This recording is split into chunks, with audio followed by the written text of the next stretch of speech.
Kanpur commissionerate के थाना Jajmau police को मिली बड़ी सफलता। डीसीपी पूर्वी श्रवण कुमार सिंह व एसीपी कैंट अंजलि विश्वकर्मा के प्रयासों से पकड़े गए अंतर्राष्ट्रीय वाहन चोर। डीसीपी पूर्वी ने खुलासा करते बताया कि अपराधों पर लगाम लगाने के लिए क्षेत्रीय जनता को अपने घरों के बाहर कैमरे लगवाने चाहिए, जिससे क्षेत्र में होने वाली चोरियों पर लगाम लगाई जा सके।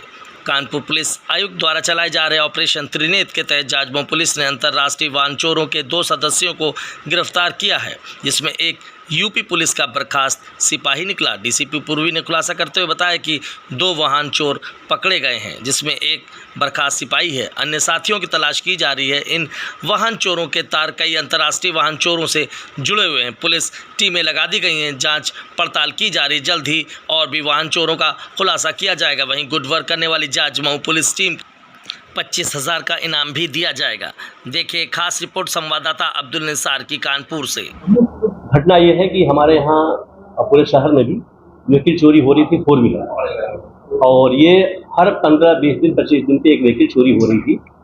और उसको लेकर के जो हमारे यहाँ चोरियाँ हुई, उसको लेकर के हमारी एसीपी जो अंजलि हैं, इन्होंने उसको एनालिसिस किया। और जब 25-26 दिन बीता तो इनको ये हुआ कि अगली चोरी फिर होने वाली, और अगली चोरी हुई भी। और उसमें जाजमऊ से इनोवा गाड़ी गई वहाँ से।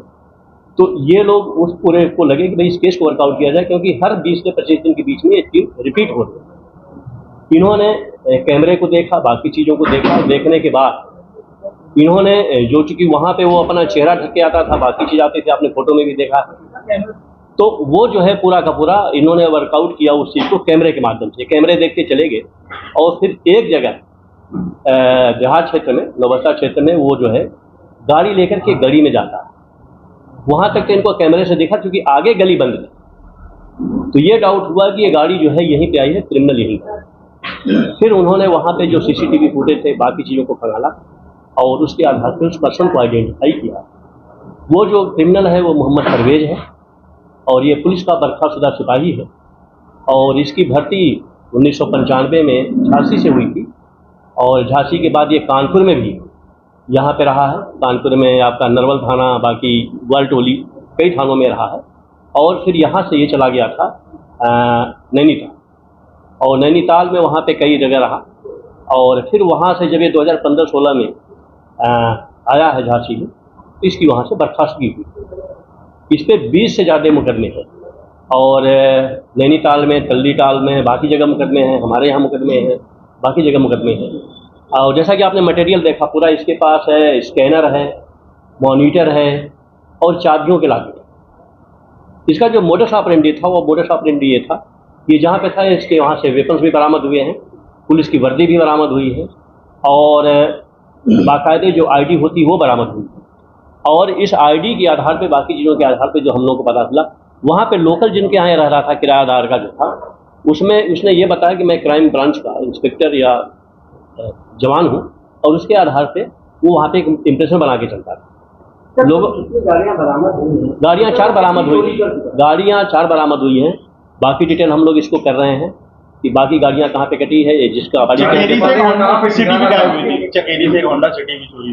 मैंने बताया ना, हमारी जो रेल बाजार की है गाड़ी, जो कनोडिया बंदूकी थी, वो बरामद हुई है। वो डिटेल आपके सामने है, गाड़ियाँ बाहर लगी हुई है, आप देख लीजिएगा।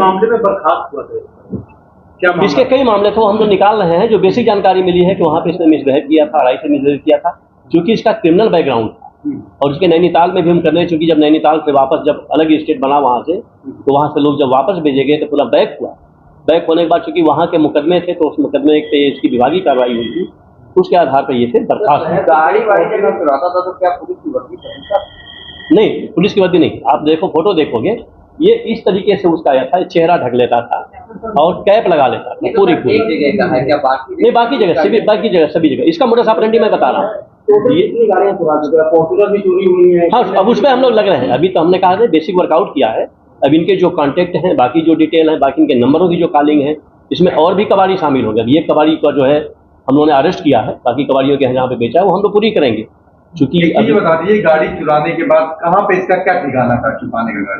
गाड़ियाँ मैंने बताया ना कि गाड़ियों कबाड़ियों को ले आके बेच देता था। जो नवस्था क्षेत्र में वहाँ पे लेके बेचा है, जहाँ पे बरामद हुई है गाड़ियाँ, तो ये ले जाता था, बेचता था। इस मामले में भी कबाड़ी का एक हस्तक्षेप की बात आई है। कोयला नगर में पूर्व में भी कई कबाड़ी रडार है, रडार में आने के बाद भी आज तक कबाड़ियों पर कोई कार्रवाई नहीं। नहीं, हमने अरेस्ट किया है ना, मैं बता रहा हूँ ना, मैं गैंगस्टर लगाऊंगा। मैंने हमारे यहाँ जिनकी टीम गई अरेस्ट किए, बाकी भागे हुए हैं, वो सब अर्ध में है, नेम्ड में। नहीं, बिल्कुल बहुत बड़ी गैंग है, गैंग बहुत बड़ी है, और इस गैंग को हम लोग वर्कआउट करेंगे बाकी चीज़ों के आधार पर।